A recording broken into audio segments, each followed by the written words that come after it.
first time I found you, probably looking regal in some ballroom, yet still, you managed to captivate me so. It is quite sad, really, that I do remember the first time I lost you. It had been a busy week, the end product of a good time of courting. We had been married for a few months at this point. I thought we were happy. I thought you were happy. It rained a lot that night. I got home late, hung my coat by the door, and left my tools on the table. I called out, even though you were most likely asleep. I went up the stairs, heard water trickle down in the bathroom. A strange time of night to run yourself a bath. I should have known. 30 minutes passed. An hour maybe. I can't remember how long I spent sitting at the edge of our bed, staring at the bathroom door. Then I saw it. Water making its way under the door, seeping into the wooden floor. Red-stained water. I yelled your name. I must have screamed so loudly, if we had any neighbors, it would have gotten them busting down our doors. But you picked this house, lonely as it was, and I wished for nothing but to make you happy. Bled my knuckles red banging on that door, I did. Kicked at the hinges, and it wouldn't budge. Took a few steps back, and with all my strength I could muster, finally brought it down. Water made its way into my shoes, but I didn't care. I didn't even scream, horrified as I was. Your naked body lying in the bathtub, surrounded by blood and water. The bath still running and obscured by the steam in my glasses. One of your arms hung at the side, slid open from elbow to wrist, still bleeding. Some part of me must not have been surprised at all. Some primal pattern-seeking part that knew this was coming. Whatever it was, it took over. I felt I knew what I had to do. I couldn't lose you. I had to try.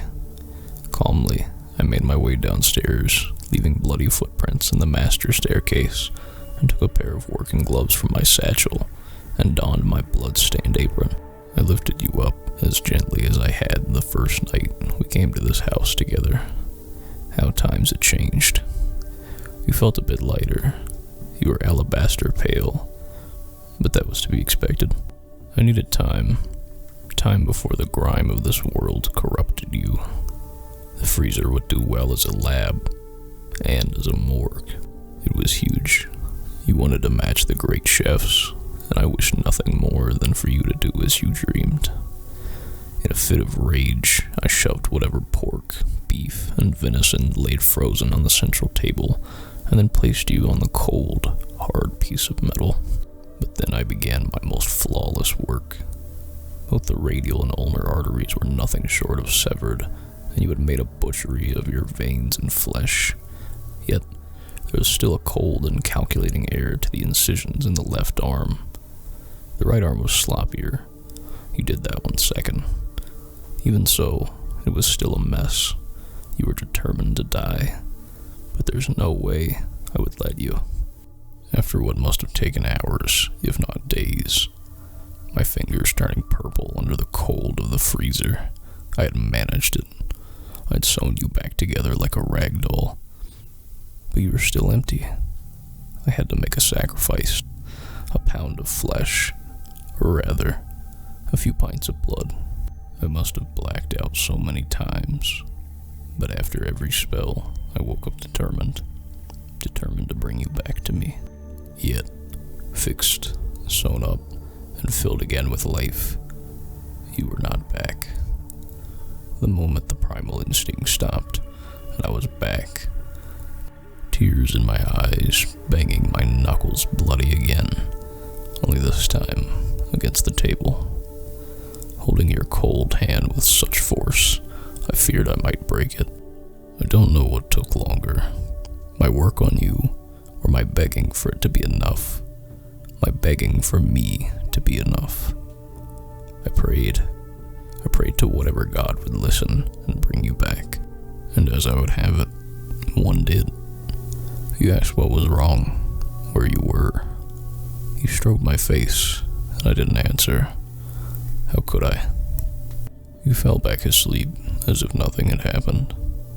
I carried you to our room, dressed you and your wounds, and laid you to rest. I cleaned the bathroom and fixed my mess in the kitchen while you dreamt. The next morning, I told you that you had an accident in the kitchen and had lost a lot of blood. And that was that. Work was killer after that. I had missed a number of days, but I managed, and in a week or two, you were back on your feet, and I had forgotten about the whole thing, until I realized you still wanted to get away. Turns out, I had gotten us a few more years of reluctant happiness, until months ago, I found you lying, broken and battered, at the bottom of the stairs. I wanted to believe it had just been an accident, but I knew better. I knew what you wanted. I did the same thing as before, only this time I had a room converted into a proper operating room. You never questioned it. Why would you care? You had everything. Writing your limbs was almost therapeutic. War had brought to us a way to look into our very bones, and as such, it was a matter of checking everything was aligned correctly, and of course, praying. If there is one thing I regret, is that this time you woke up in agony. Not only mere pain that slashes on your perfect skin, but the pain of your bones growing together. Never had I reached for the morphine quicker, and frail as you were, that put you under. So potent must your dream have been, that in time, you didn't remember anything again. It took you a bit longer to walk and use your arms again, but under my care and the watchful eye of whatever had brought you back again, you managed to make a full recovery. Miraculous, if there ever was a better use for such a word. But again, it was useless. You couldn't be satisfied. No matter what I did, how many hours I spent in our beautiful home, it just wasn't enough. You always wanted to leave. You proved it to me again 2 weeks ago, where I found you hanging from a beam in our attic. You even left a note on the chair. Not that I read it, I was too busy standing on it, cutting the rope. I can't get it. Why do you always leave me? What made your existence with me so hellish you wanted to escape it so? I begged harder this time, not only to bring you back, yet again, but to you, begged you to stay, begged you to listen, but you wouldn't have it. I felt it as I righted your neck then, and I felt it yesterday when I pumped your stomach after finding you in our bed with a bottle of arsenic on the nightstand. I don't know how much longer my prayers will be answered. I don't know if I can bring you back again. But now I am at a loss. It seems whatever listened had enough of me. Enough of you. I don't know where you got that thing from. If you went to town sometime while I was at work, or if some army brass had given it to me as a gift, it was clear what you had done. I heard the bang while I was writing, and I just knew what you had done. Knew what I had to do. Entering the room to find you missing half a temple, blood and gray matter splattered onto the mahogany headboard, and a 6-shot revolver resting on the floor. If the scene were to be any more perfect, it would have still been smoking from the shot. I've spent however many days or weeks it has been with you on our morgue, searching every single inch of that wall, of that room, for any piece of brain or skull I might have missed, anything to make you complete again. I've prayed, oh, how I've prayed, but it doesn't work. It won't listen to me anymore, because you're not complete. I haven't done a good enough work to warrant you coming back into my embrace. There are still pieces of you missing, somewhere in the roof, or maybe on our bed, or maybe they're food for mice already. But I'm tired. I'm not tired of you. I'm tired of everything. I can't bear to walk again and smell the rot and the blood. I can taste relief, and it tastes of iron, gunpowder, and lead. I kept bringing you back, but why did you never want to stay?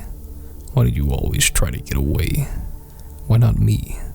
What is it that I couldn't fulfill? I brought you back once, twice, and I would have done it countless times if I could. still, again and again, you always wanted to leave. I always brought you back. But maybe, just maybe, now it's time I followed.